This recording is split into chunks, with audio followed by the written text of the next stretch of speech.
So keep in mind, guys, today, this is the most important reveal. We know Lurk, we haven't seen anything out of it yet.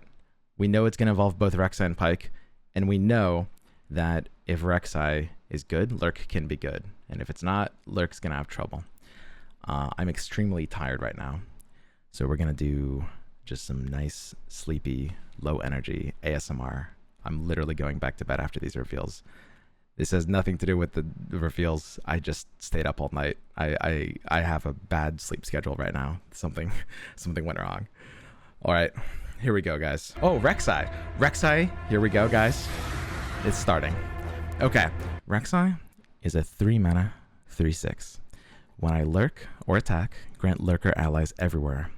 +1, round end, place me into your deck. So this is a really, really strange. We'll have to see exactly how Reksai gets pulled out. It's broken.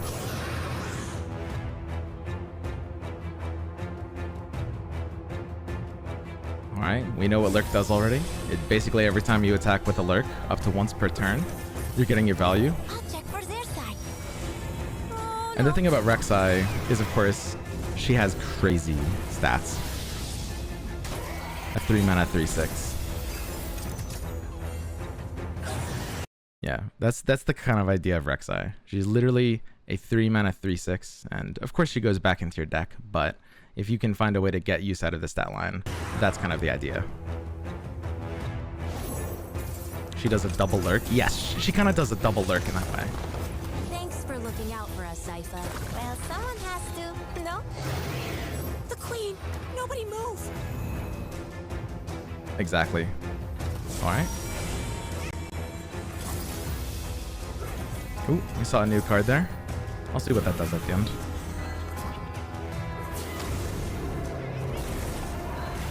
So yeah, when Reksai is on top of your deck, things get scary very fast.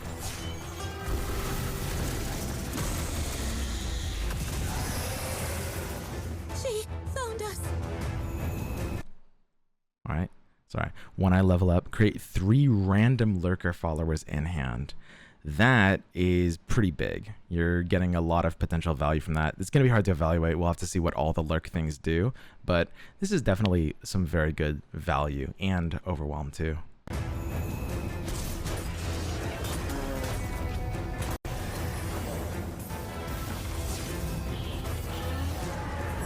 And this is Xerxa'Reth, the Undertitan, 5 mana, 2/6.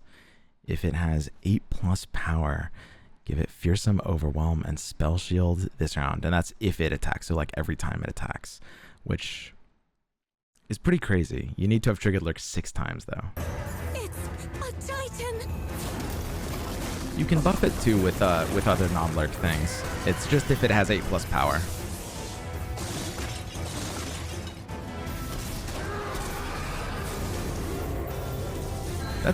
That's pretty scary, honestly. That's like a really powerful, uninteractable finish for Lurk. I think that's the biggest thing about that card, that you can just like buff its attack and you don't even need to Lurk 6 times. Just like Fearsome Overwhelm with Spell Shield has some spooky implications.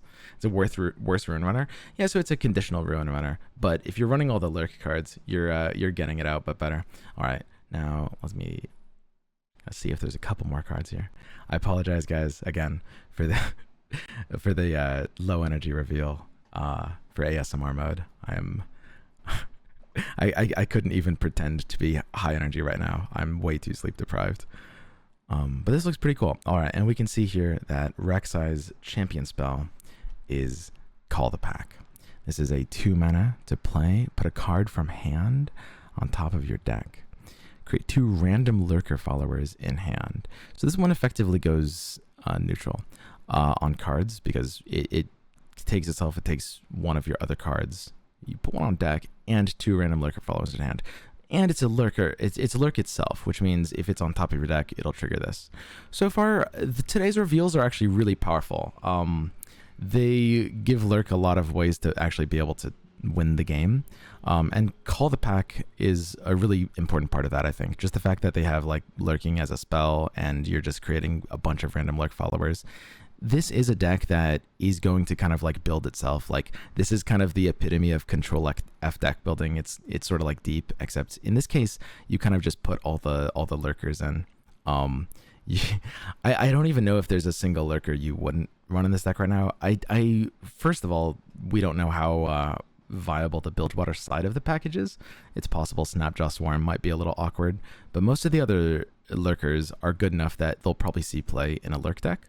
Although now that we have Undertitan, it might kind of replace the role of Dunebreaker, just because you kind of really value the spell shield on your finisher.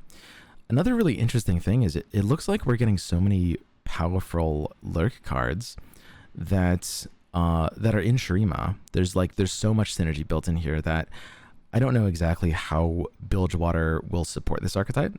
With Snapshot Swarm, it really seems like Pike will have to do something with lurking too. But at this point in time, it's not completely inconceivable to run this deck without Bilgewater if Pike is kind of like more tangentially attributed to lurk, and maybe not directly. Who knows? We'll have to see. It feels so good. Yeah, today's reveals definitely, are kind of a lot of the payoff that we needed of this archetype. So it's I'm not too worried about Lurk's viability. The finishers that we've got here are really good. I'm not 100% sure how to evaluate Reksai. The fact that she goes back into your deck on the round end no matter what is pretty awkward, and her level up might be pretty hard to do. But with Reksai being when I lurker attack, grant lurker allies everywhere +1/+0, the fact that she does that is really powerful, because it just means whenever she's at the top of your deck, your lurk is triggering twice, right? Which means, for example, if you play the Xerxa'Reth hatchling on turn 1 and your Reksai is on top of your deck, you've got a noticeably better Precious Pet, right? It's a 1 mana 3/1 fearsome that's only going to grow more, right? And that's always going to be pretty spooky, right? So Reksai has exactly the ability that lurkers felt like they really needed, which is just more ways of getting value off of Predict, more ways of being able to just trigger this lurk keyword so often and often again. It'll be an archetype where basically you just want to put Reksai on top of your deck as much as possible, and you'll predict her on top of your deck, just able to get the lurk trigger twice. Then you'll draw her, then you'll attack with her for another one later, and then on round end she'll go back into your deck until eventually she levels up. The one thing about Reksai is it does seem like her level up is a little bit slow, but she'll level up on the attack, which means she'll gain overwhelm on that attack, and that'll be powerful by itself, right? Her level up being create 3 random lurkers in hand is honestly probably not even going to do as much, but just the fact that at that point in the game you have really high attack lurkers, you legit have triggered lurk 7 times, or have used an attack buff on her or something like that, and she'll literally just have a casual 11 attack overwhelm in addition to your other overwhelms, and that will often end the game immediately, even without needing these 3 random lurkers in hand. So there's definitely there's a lot of potential here. I'm liking a lot of what we're seeing with this lurk archetype, and I'm glad that today's reveals, it's not just Reksai, it's also Xerxa'Reth as well as Call the Pack. It really feels like it is able to tie this together. Call the Pack is actually low-key a very unsung hero in terms of enabling lurk's viability. The fact that it's just a lurk spell, the fact that it creates random lurker followers in hand. Keep in mind, one of the ways Runeterra works is lurk says it buffs lurker allies everywhere. And everywhere is a special keyword that includes cards that aren't created yet, which means when you use Call the Pack on turn 5, it will give you buffed cards if you've lurked already. And that's very, very important, right? So Call the Pack, and the fact that it's Reksai's champ spell as well is just really, really, really important. There's 2 bilge lurkers. Let me refresh here. It looks like they're not on Mobalytics yet. You guys are saying there's another card. Missed card in the video. There's a missed card in the video that they was there an accidental leak? What time? This is super interesting. Yeah, this one is the one you guys are talking about, right? So basically, there's nothing to see here. There's nothing to talk about, but you can technically see if you look real closely. There's an 8 mana lurker that is a Bilgewater card. And what that means is, yeah, lurks, we're definitely going to get some Bilgewater tie-ins in a major way. It almost certainly because the nature of Lurker is so like all encompassing, you want basically everything in your deck to be Lurkers if possible.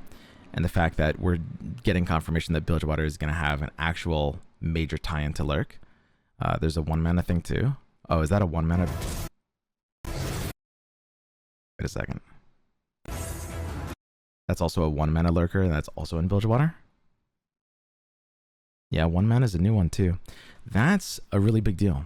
All right, so yeah, we didn't see more on the predictions, but basically what this means is, yeah, I think first of all, Lurk will have to always run Bilgewater pretty much no matter what.